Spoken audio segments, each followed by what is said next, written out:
Θυμάσαι την αίσθηση στα δάχτυλα, τον ήχο που έκανε το κλικ, την υπομονή. Σε έναν κόσμο που τρέχει υπάρχουν γωνιές της μνήμης όπου ο χρόνος κυλάει αλλιώς. Πιο αργά, πιο απλά. Ας γυρίσουμε για λίγο πίσω. Όχι για να μείνουμε, αλλά για να θυμηθούμε.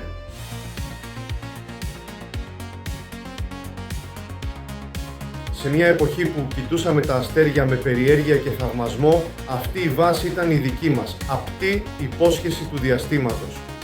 Οι αστροναύτες με το παγωμένο αιώνιο χαμόγελο ήταν πάντα έτοιμοι για ταξίδια χωρίς σενάριο. Ήταν η δική μας μικρή NASA που λειτουργούσε όχι με καύσιμα, αλλά με την ανεξάντλητη ενέργεια της παιδικής ηλικίας.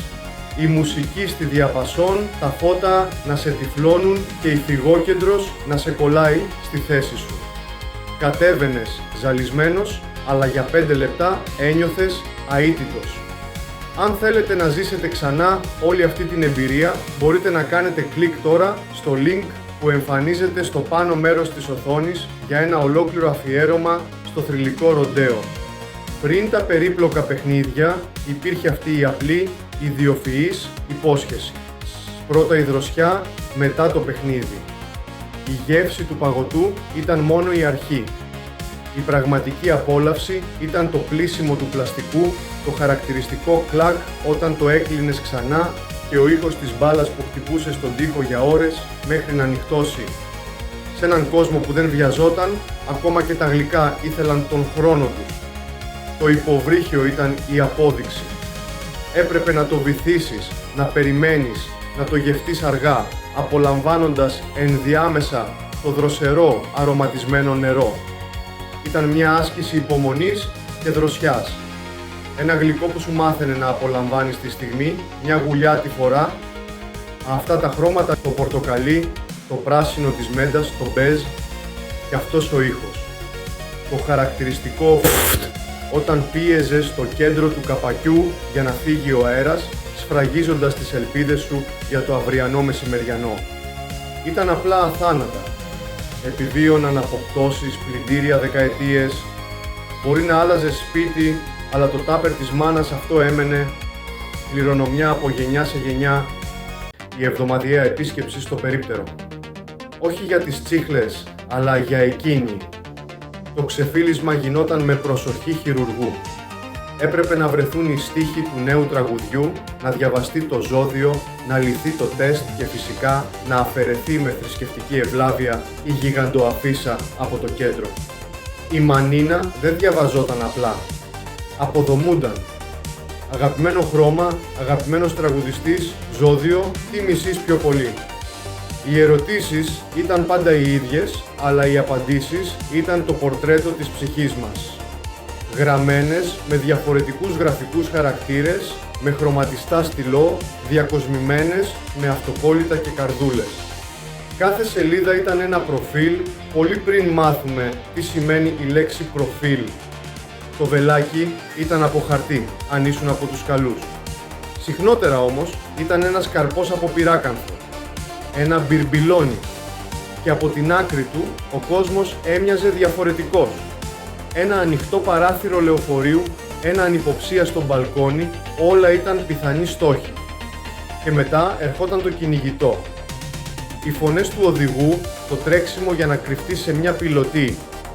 Ήταν ένα θαύμα πως δεν χτύπησε κανείς σοβαρά. Ήταν απλά ένα παιχνίδι. Υπάρχουν αλλαγές που γίνονται αργά και άλλες που έρχονται σαν το γύρισμα μιας σελίδας. Το 1984 η Ελλάδα γύρισε σελίδα. Η αστυνομία πόλεων, μια εικόνα συνδεδεμένη με τις πόλεις μας για πάνω από 60 χρόνια, έδωσε τη θέση της σε κάτι νέο. Η στολή που ήξεραν οι παππούδες μας και οι γονείς μας αποσύρθηκε στα μουσεία και τις αναμνήσεις. Για εμάς που προλάβαμε, έστω και ως παιδιά, εκείνη την τελευταία εικόνα είναι κάτι παραπάνω από μια ιστορική αλλαγή. Είναι η ανάμνηση μιας Αθήνας που δεν υπάρχει πια. Δεν ήταν απλά αυτοκινητάκια. Ήταν προσωπικότητες. Ο Σούπερ Σούζας, πάντα ο αρχηγός. Ο Χοντροσούζας, ο δυνατός της παρέας. Η Μπέτο Σουζάρα, έτοιμη για τις πιο δύσκολες αποστολές, κάθε ένα είχε τη δική του θέση στην ιεραρχία της συλλογής σου, παραταγμένα στο ράφι. Το να τα αποκτήσεις όλα ήταν ένας άγραφος στόχος, μια προσωπική αποστολή που σε έκανε να επιστρέφεις ξανά και ξανά στο περίπτερο. Υπήρχε ένα πορτοκαλί αυτοκίνητο που μας έμαθε ότι οι πόρτες είναι προαιρετικές. Με το 01 ζωγραφισμένο στο πλάι και τη μελωδία της Dixie να βγαίνει από την κόρνα του, ο στρατηγός Λι δεν ήταν απλά ένα μέσο μεταφοράς. Ήταν ο πραγματικός πρωταγωνιστής. Και επειδή αυτός ο θρύλος ζει ακόμα, μπορείτε να κάνετε κλικ τώρα στο link που εμφανίζεται πάνω στην οθόνη για να δείτε τον δικό μου προσωπικό στρατηγό Λι. Ένα μοντέλο που είναι στην κατοχή μου από το 2004 μέχρι και σήμερα. Κάπου εδώ το πρώτο μας ταξίδι στις αναμνήσεις φτάνει στο τέλος του. Σας ευχαριστώ πάρα πολύ που παρακολουθήσατε το βίντεο. Αυτό ήταν μόνο το πρώτο μέρος και οι θησαυροί που έχουμε να δούμε ακόμα είναι πολλοί. Το δεύτερο μέρος έρχεται σύντομα και σας υπόσχομαι ότι θα είναι ακόμα πιο συναρπαστικό. Αν σας άρεσε αυτό το ταξίδι στο χρόνο, μην ξεχάσετε να κάνετε ένα like στο βίντεο και μια εγγραφή στο κανάλι για να μην χάσετε τη συνέχεια. Πατήστε και το καμπανάκι για να ειδοποιηθείτε αμέσως μόλις ανέβει. Μέχρι τότε, να είστε καλά.